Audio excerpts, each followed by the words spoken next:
শিক্ষার্থীদের ওপর হামলায় জড়িতদের বিচারের আওতায় আনা হবে।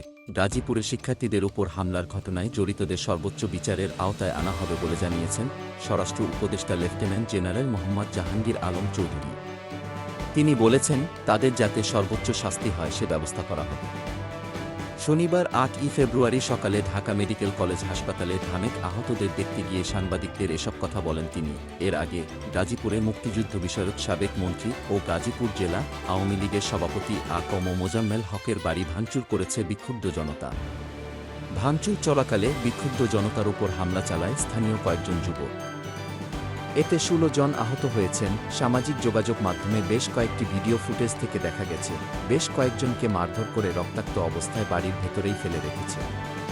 অনেককেই আটক করে মারধর করা হচ্ছে ইতোমধ্যে। এর প্রতিবাদে এবার গাজীপুরে বিক্ষোভ সমাবেশের ডাক দিয়েছে সরকার পতনে নেতৃত্ব দেওয়া বৈষম্যবিরোধী ছাত্র আন্দোলন। যেখানে জানানো হয়, গাজীপুরের বৈষম্যবিরোধী ছাত্র আন্দোলনের সংগঠকদের উপর আওয়ামী সন্ত্রাসী মোজাম্মেল জাহাঙ্গীরের চাপাতি বাহিনীর হামলার প্রতিবাদে আজ শনিবার বিশাল বিক্ষোভ সমাবেশ অনুষ্ঠিত হবে।